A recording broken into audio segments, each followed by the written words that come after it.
तो question number 1 में exercise 1.5 के क्वेश्चन नंबर 1 में हमारे पास एक यूनिवर्सल सेट है और 3 सेट है ए बी सी, और उसके बाद हमें अलग अलग सेट का कंप्लीमेंट बताना है। तो कंप्लीमेंट निकालने के लिए हम लोग जो दो कंप्लीमेंट लॉज है उसका यूज करेंगे। यानी अगर हमारे पास ए एक सेट है और एक यूनिवर्सल सेट है तो ए डैश यानी कंप्लीमेंट सेट कुछ इस तरह से ढूंढेंगे कि A union A dash universal set के बराबर आ जाना चाहिए और A intersection A dash null set होना चाहिए। यानी दोनों में एक भी एलिमेंट कॉमन नहीं होना चाहिए और दोनों का यूनियन यूनिवर्सल सेट के बराबर हो जाना चाहिए। जो सबसे पहला एग्जांपल है, यूनिवर्सल सेट 1 से 9 तक नेचुरल नंबर है और जो ए सेट है वो 1 से 4 तक नेचुरल नंबर की लिस्ट है।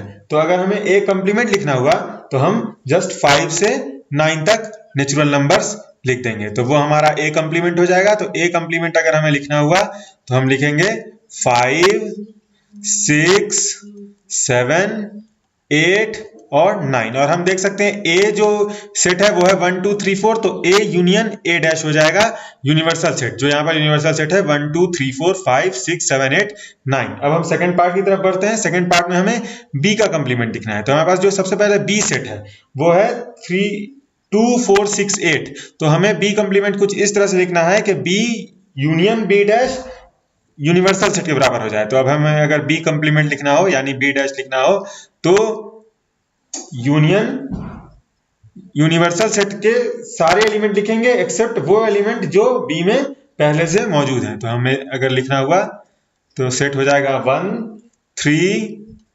5 7 और 9। अब हम थर्ड पार्ट की तरफ बढ़ेंगे। थर्ड पार्ट में हमें ए यूनियन सी का कंप्लीमेंट लिखना है। यानी पहले हमें ए यूनियन सी निकालना है और उसके बाद उसका कंप्लीमेंट लिखना है। तो अगर हम देखें ए यूनियन सी क्या है,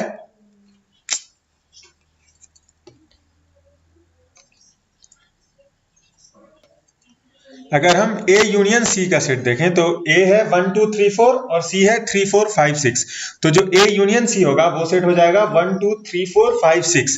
तो अगर हमें अब ए यूनियन सी का कंप्लीमेंट लिखना है तो यूनिवर्सल सेट के सारे एलिमेंट को लिखेंगे एक्सेप्ट वो जो ए यूनियन सी में मौजूद है। तो 1 से 6 तक ए यूनियन सी में मौजूद है, तो हमारे पास जो सेट हो जाएगा इसका कंप्लीमेंट वो हो जाएगा 7 8 और 9। अब हम फोर्थ पार्ट की तरफ बढ़ेंगे। फोर्थ पार्ट में हमें ए यूनियन बी का कंप्लीमेंट लिखना है। तो सबसे पहले हम देखेंगे ए यूनियन बी क्या है। तो ए यूनियन बी 1 2 3 4 6 और 8 है।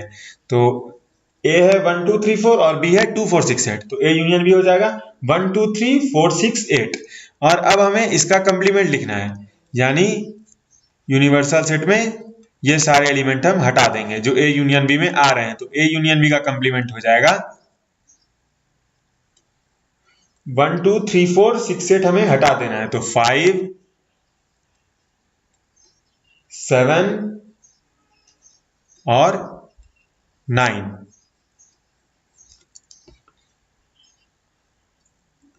तो अब हम लोग पार्ट 5 की तरफ बढ़ते हैं। पार्ट 5 में हमें ए कंप्लीमेंट का कंप्लीमेंट निकालना है। यानी पार्ट 5 में जो हमें चाहिए वो ए कंप्लीमेंट का कंप्लीमेंट। तो हम यूनिवर्सल सेट पर या किसी भी और यूनिवर्सल सेट पर वेरीफाई कर सकते हैं कि ए कंप्लीमेंट का कंप्लीमेंट ए के ही बराबर होता है। नहीं तो अगर हम डायरेक्ट डबल कंप्लीमेंटेशन के लॉ को यूज करें तो वो भी यही कहता है कि ए कंप्लीमेंट का कंप्लीमेंट इज इक्वल टू ए, यानी ये भी सेट ए के बराबर हो जाएगा जो कि 1 2 3 4 है। इसे मैं यहां पर लिख नहीं रहा।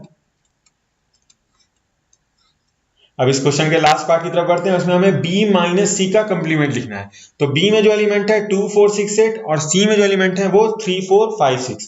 तो b माइनस सी वो सारे एलिमेंट होंगे जो b में है लेकिन c में एब्सेंट है। तो अगर हमें b माइनस सी लिखना हो तो सबसे पहले हम b माइनस सी लिख लेंगे। तो b माइनस सी में 2 4 6 8 में 4 और 6 हमें हटाना होगा। तो जो हमारे पास b माइनस सी आ जाएगा वो 2 8। तो ये b माइनस सी सेट है और हमें b माइनस सी का कंप्लीमेंट लिखना है। यानी अगर हमें b माइनस सी का कंप्लीमेंट लिखना हो तो हम यूनिवर्सल सेट के वो सारे एलिमेंट लिखेंगे जो 2 और 8 के अलावा यूनिवर्सल सेट में मौजूद हैं। तो 1 3 4 5 6 7 और 9। क्वेश्चन नंबर 2 हर रिस्पेक्ट में क्वेश्चन 1 से सिमिलर है। तो यहां पर हम ज्यादा एक्सप्लेन नहीं करेंगे, सीधे कंप्लीमेंट लिखेंगे। जैसे कि जो यूनिवर्सल सेट है वो लेटर्स का सेट है ए से लेके एच तक, यानी A B C D E F G H. और जो ए है सेट है वो है ए बी सी, तो हमें सबका कंप्लीमेंट लिखना है। तो सबसे पहले ए का कंप्लीमेंट लिखते हैं, तो ए बी सी ए में है और यूनिवर्सल सेट ए से एच तक है, तो जो ए कंप्लीमेंट होगा वो हम आसानी से बता सकते हैं, वो हो जाएगा डी ई एफ जी और एच। अब सेकंड पार्ट की तरफ बढ़ते हैं। सेकंड पार्ट में जो बी सेट है वो है डी ई एफ जी और जो यूनिवर्सल सेट है वो ए से एच तक लेटर्स है, तो हम यूनिवर्सल सेट के वो सारे एलिमेंट्स लिख देंगे जो बी में नहीं है, वो बी कंप्लीमेंट के बराबर हो जाएगा। तो बी कंप्लीमेंट हो जाएगा ए बी सी और एच। अब हम थर्ड पार्ट की तरफ बढ़ते हैं। यहां पे हमारे पास सेट सी है और हमें सी कंप्लीमेंट लिखना है, तो जो सेट सी है वो है ए सी ई और जी, यानी 1, 3, 5 और 7th लेटर यूनिवर्सल सेट का। तो अगर हम सी कंप्लीमेंट लिखना हो तो हम आसानी से लिख सकते हैं बी डी एफ और एच। अब जो इस क्वेश्चन का लास्ट पार्ट है उसकी तरफ बढ़ते हैं। हमें डी कंप्लीमेंट लिखना है, जो डी सेट हमारे पास है वो है एफ जी एच और ए। तो अगर हमें डी कंप्लीमेंट लिखना हो तो आप देख सकते हैं वो हो जाएगा बी सी डी और ई।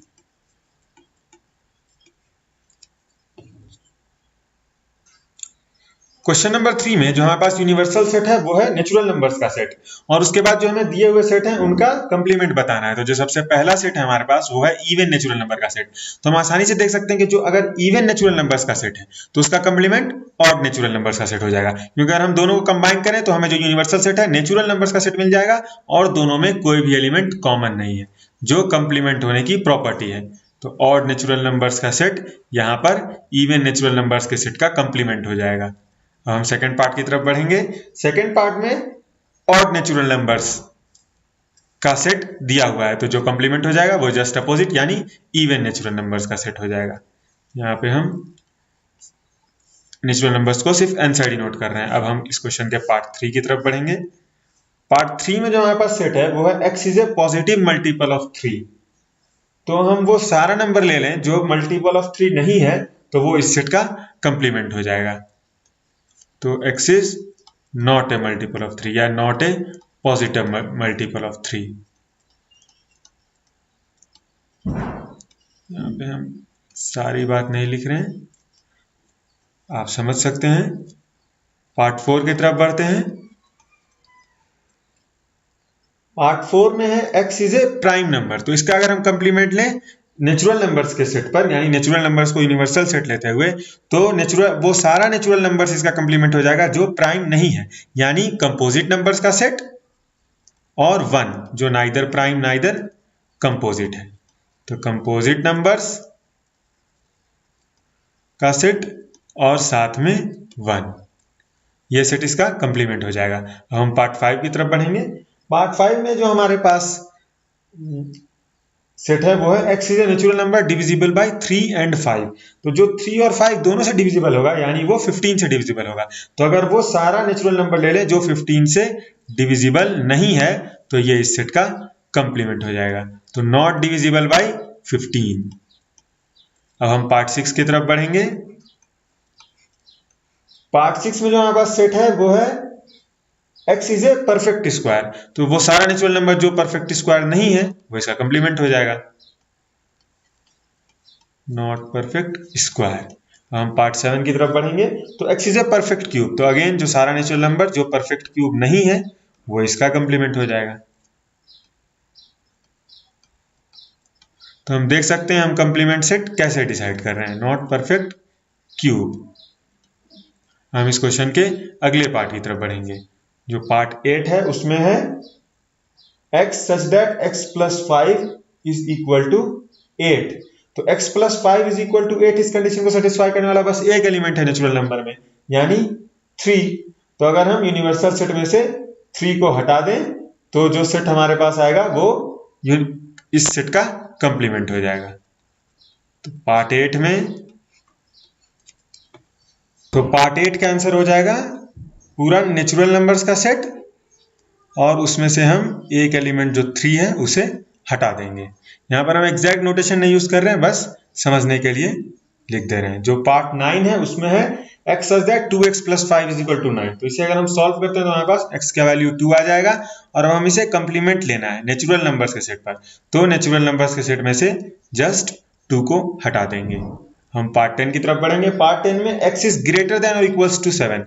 तो अगर हमें वो सारा एलिमेंट लेना है जो नेचुरल नंबर है और ग्रेटर देन और इक्वल्स टू 7 नहीं है, तो लेस देन 7 वाला सारा एलिमेंट, और ये नेचुरल नंबर के सेट पर, यानी x नेचुरल नंबर है। तो जो सेट हमारे पास आ जाएगा वो हो जाएगा 1 2 3 4 5 6। और अब हम इस क्वेश्चन के लास्ट पार्ट की तरफ बढ़ेंगे, यानी पार्ट 11। तो उसमें जो हमारे पास कंडीशन है या जो सेट है वो है 2x + 1 इज ग्रेटर देन 10, यानी 2x इज ग्रेटर देन 9 और x इज ग्रेटर देन 9/2। तो नेचुरल नंबर्स के सेट पे वो सारा एलिमेंट इसका कॉम्प्लीमेंट हो जाएगा जो x लेस देन 9/2 को करस्पॉन्ड कर रहा है, यानी जो सेट हमारे पास आएगा वो 1 2 3 4 हो जाएगा। क्वेश्चन नंबर 4 में हमारे पास 3 सेट है, एक यूनिवर्सल सेट और 2 सेट A और B। यूनिवर्सल सेट अगेन 1 से 9 तक नेचुरल नंबर्स का सेट है, और A में जो एलिमेंट्स है वो है 2 4 6 8 और B में 2 3 5 7। और इसमें हमें इस 3 सेट की मदद से, यानी दो A और B 2 सेट और यूनिवर्सल सेट की मदद से डी मॉर्गन्स लॉ वेरीफाई करना है। जो दो डी मॉर्गन्स लॉ है, यानी A यूनियन B का complement is equal to A complement intersection B complement, और जो दूसरा डी मॉर्गन्स लॉ है A इंटरसेक्शन B का complement is equal to A complement union B complement, वो वेरीफाई करना है। तो हम वो वेरीफाई कर सकते हैं। जो सबसे पहले हम LHS है फर्स्ट पार्ट का, यानी A यूनियन B का कंप्लीमेंट, उसके लिए हमें सबसे पहले A यूनियन B लिखना होगा। तो A 2 4 6 8 है और B 2 3 5 7 है, तो A यूनियन B हो जाएगा 2 3 4 5 6 7 8, यानी 2 से लेके 8 तक का सारा नेचुरल नंबर। तो जो हमें A यूनियन B का कंप्लीमेंट मिलेगा, यानी अगर हम A यूनियन B लिखें और इसका कंप्लीमेंट लिखें यूनिवर्सल सेट पर, तो वो हमें बस दो एलिमेंट मिलेगा 1 और 9। अब जो इसका RHS है, राइट हैंड साइड है इस पार्ट का, वो है A complement intersection B complement. सबसे पहले हम लोग A कंप्लीमेंट लिख लेते हैं। तो A कंप्लीमेंट जो हमारे पास आ जाएगा वो हो जाएगा ऑड नेचुरल नंबर्स 1 से 9 तक, क्योंकि A इवन नेचुरल नंबर्स का सेट है 1 से 9 तक। अब हम B कंप्लीमेंट लिखते हैं। B जो सेट है हमारे पास वो है 2 3 5 7। तो हमको अगर B कंप्लीमेंट लिखना हो तो हम लिखेंगे 1 4 6 8 और 9। और अब हमें इन दोनों का इंटरसेक्शन लिखना है राइट हैंड साइड में। तो हम देख सकते हैं कि अगर इन दोनों का इंटरसेक्शन लें तो बस दो ही एलिमेंट कॉमन आ रहा है, 1 और 9, बाकी एलिमेंट अलग अलग है। तो हमें जो राइट हैंड साइड पे जो सेट मिला वो 1 9 हुआ, जो सेम है जो लेफ्ट हैंड साइड पे सेट मिला था। तो हम देख सकते हैं कि डी मॉर्गन्स लॉ यहाँ पर वेरीफाई। हम इस क्वेश्चन के सेकंड पार्ट की तरफ बढ़ेंगे, यानी जो सेकंड डी मॉर्गन लॉ है उसे वेरीफाई करेंगे। तो उसमें जो लेफ्ट हैंड साइड है वो सेट है A इंटरसेक्शन B का कंप्लीमेंट। तो सबसे पहले हम A इंटरसेक्शन B देखेंगे, बस एक एलिमेंट आएगा उसमें 2। तो A इंटरसेक्शन के B के कंप्लीमेंट में, यानी अगर हम A इंटरसेक्शन B का कंप्लीमेंट लिखें तो 2 के अलावा जो सारा एलिमेंट है 1 3 4 5 6 7 8 और 9 वो आएगा। तो अब हम जो RHS साइड है उसके तरफ बढ़ते हैं। A complement union B complement, तो हमने A कंप्लीमेंट यहाँ पे लिखा था और इसमें यूनियन B कंप्लीमेंट। तो हमारे पास A कंप्लीमेंट और B कंप्लीमेंट मौजूद है। तो अगर हम इन दोनों का यूनियन लें तो हम देख सकते हैं कि सारा एलिमेंट आ जाएगा, सिर्फ एक 2 दोनों में से किसी में नहीं है, तो 2 एब्सेंट रहेगा। तो अगेन हमें यही सेट मिलेगा। तो हम देख सकते हैं कि दोनों डी मॉर्गन्स लॉ यहाँ पर वेरीफाई हो गया। क्वेश्चन नंबर 5 में हमारे पास दो सेट है A और B, और उनको लेकर कुछ कंडीशन है जिन्हें हमें वेन डायग्राम पे रिप्रेजेंट करना है। तो सबसे पहले हम एक वेन डायग्राम बना लेते हैं जिस पर अलग अलग कंडीशन को रिप्रेजेंट करेंगे। जस्ट हम ये दिखा देंगे कि उसे वेन डायग्राम पर कैसे रिप्रेजेंट करते हैं, हम उस रीजन को शेड नहीं करेंगे, वो आपको खुद से समझना होगा। तो जैसे इसे हम पहले अज्यूम कर लें ये यूनिवर्सल सेट है, और सेट A को हम इस कलर में ड्रॉ कर देते हैं ताकि ये अलग दिखे। ये सेट A है और दूसरा सेट हम मान लेते हैं ये सेट B है। और जो फर्स्ट पार्ट है इस क्वेश्चन का, जो फर्स्ट कंडीशन जो हमें वेन डायग्राम पे दिखाना है वो है A यूनियन B का कंप्लीमेंट। तो सबसे पहले हम A यूनियन B देख सकते हैं। कि ये पूरा रीजन जो ए और बी में आ रहा है, तो जो उसका कंप्लीमेंट होगा, जो बचा हुआ रीजन है यूनिवर्सल सेट में, वो उसका कंप्लीमेंट हो जाएगा। अब जो सेकंड पार्ट है वो है ए कंप्लीमेंट इंटरसेक्शन बी कंप्लीमेंट। तो हम डी मॉर्गन्स लॉ से जानते हैं कि ए कंप्लीमेंट इंटरसेक्शन बी कंप्लीमेंट इसी के बराबर होता है। नहीं तो हम वेरीफाई भी कर सकते हैं विजुअली। तो अगर हमें वेरीफाई करना है डी मॉर्गन्स लॉ और चेक करना है कि ये इसी के बराबर होता है, तो हम कुछ इस तरह देखेंगे। सबसे पहले हम ए पर ध्यान देंगे और अभी एज्यूम कर लेंगे कि बी यहाँ पर प्रेजेंट नहीं है, तो ए के अलावा जो बाकी सारा रीजन हो जाएगा वो ए कंप्लीमेंट। सेम काम बी के लिए करेंगे, बी को सिर्फ एज्यूम करेंगे सिर्फ बी यहाँ पर है, तो बाकी जो सारा रीजन है वो बी कंप्लीमेंट। और फिर उस दोनों रीजन का अगर हम इंटरसेक्शन लें तो हम देख सकते हैं कि हमें वही रीजन मिलेगा जो फर्स्ट पार्ट में मिला है। तो इस तरह से हम वेरीफाई कर सकते हैं।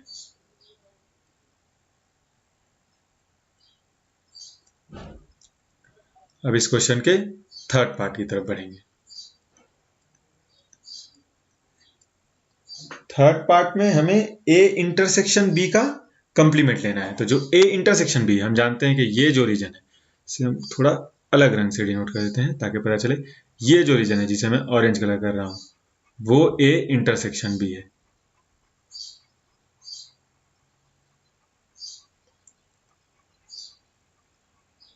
तो इसके अलावा जो जितना बचा हुआ रीजन है, यानी ये भी इंक्लूडेड और ये वाला रीजन भी इंक्लूडेड, वो ए इंटरसेक्शन बी का कंप्लीमेंट हो जाएगा।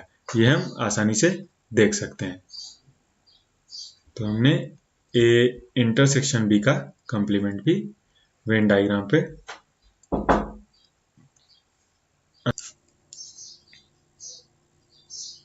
और जो फोर्थ पार्ट है ए कंप्लीमेंट यूनियन बी कंप्लीमेंट, वो हम डी मॉर्गन्स लॉ से जानते हैं कि वो थर्ड पार्ट के ही बराबर होगा। तो इसके अलावा जो सारा रीजन है वो उसमें भी आ जाएगा। लेकिन अगर हम इसे वेरीफाई करना चाहें तो हम अगेन जो स्ट्रेटजी इसमें यूज किए थे उसे यूज कर सकते हैं। यानी सबसे पहले ए कंप्लीमेंट को इमेजिन करेंगे दिमाग में। तो ए कंप्लीमेंट इस ए के अलावा बाकी सारा रीजन और बी कंप्लीमेंट इस बी के अलावा बाकी सारा रीजन। तो अगर हम उन दोनों का यूनियन लेते हैं तो हमें जो रीजन मिलेगा वो ए इंटरसेक्शन बी के कंप्लीमेंट के बराबर होगा। यानी ये सारा रीजन, उसमें बस ये रीजन नहीं आएगा। क्वेश्चन नंबर 6 में जो हमारे पास यूनिवर्सल सेट है वो सेट ऑफ ऑल ट्रायंगल्स है। यानी सारे ट्रायंगल्स जो एक प्लेन में हैं उनका सेट है। तो set of all triangles in a plane, ये क्वेश्चन नंबर 6 में यूनिवर्सल सेट है। और उसके बाद हम देखते हैं कि जो सेट ए है वो थोड़ा हमें समझना पड़ेगा कि वो क्या कह रहा है। यानी क्वेश्चन में if A is the set of all triangles with at least one angle different from 60 degree, यानी कोई भी ऐसा ट्रायंगल इस सेट में इंक्लूडेड रहेगा जिसका एक भी एंगल 60 डिग्री से डिफर कर रहा है। यानी एक भी एंगल 60 डिग्री से कुछ भी अलग है, थोड़ा सा भी अलग है, या दो एंगल 60 डिग्री से अलग है, या फिर तीनों 60 डिग्री से अलग है। तो ए में वो सारा ट्रायंगल्स इंक्लूडेड है इस सेट में जो 60 डिग्री से एक भी अलग एंगल रखता हो। तो हम अगर ए कंप्लीमेंट लिखना हो जो इस क्वेश्चन में हमसे पूछ भी रहा है, तो वो हम देख सकते हैं कि वो ट्रायंगल्स हो जाएगा जिसका तीनों एंगल 60 डिग्री के बराबर हो। क्योंकि अगर किसी भी एक एंगल का मेजरमेंट 60 डिग्री से डिफर करेगा तो वो इस सेट में आ जाएगा, यानी सेट ए में आ जाएगा।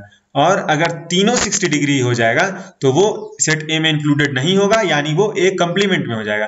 तो अब हम देख सकते हैं कि ए और ए कंप्लीमेंट का अगर इंटरसेक्शन लें तो हमें नल सेट मिलेगा, और अगर ए और ए कंप्लीमेंट का यूनियन लें तो हमें सेट ऑफ ऑल ट्रायंगल्स मिलेगा। अगर हम तीनों एंगल 60 डिग्री और कोई भी एक डिफर कर रहा है 60 डिग्री, दोनों को कंबाइन करेंगे तो हमें सेट ऑफ ऑल ट्रायंगल्स मिल जाएगा। तो हम देख सकते हैं कि इस सेट क्वेश्चन में जो ए कंप्लीमेंट होगा वो set of all equilateral triangles हो जाएगा, ऑल इक्विलैटरल ट्रायंगल्स।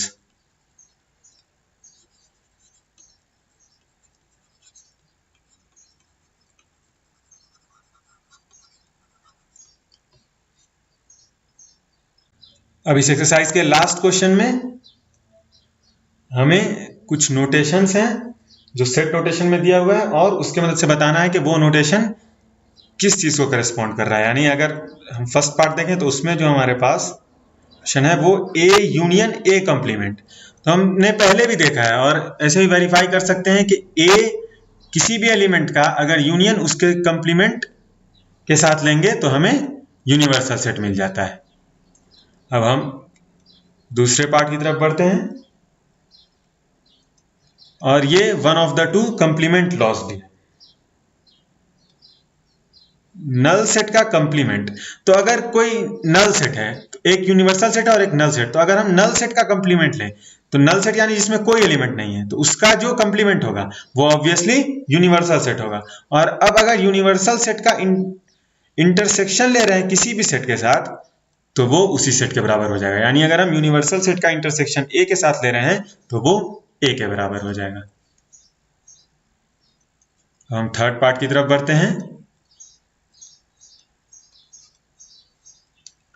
यहां पर हमें ए इंटरसेक्शन ए कंप्लीमेंट, तो हमने पहले भी देखा है ये सेकंड कंप्लीमेंट लॉ है, और हम ऐसे ही समझ सकते हैं कि अगर एक सेट का उसके कंप्लीमेंट के साथ, एक सेट का कोई भी एलिमेंट उसके कंप्लीमेंट से मैच नहीं करता है तो दोनों का जो इंटरसेक्शन होगा वो नल सेट के बराबर हो जाएगा। हम इस क्वेश्चन के लास्ट पार्ट की तरफ बढ़ेंगे, यानी इसमें जो सेट है वो है यूनिवर्सल सेट और उसका कंप्लीमेंट इंटरसेक्शन ए। तो हम देख सकते हैं यूनिवर्सल सेट का अगर हम कंप्लीमेंट लेंगे तो हमें नल सेट मिलेगा, और अगर नल सेट का इंटरसेक्शन किसी भी सेट के साथ लें तो हमें नल सेट ही मिलेगा।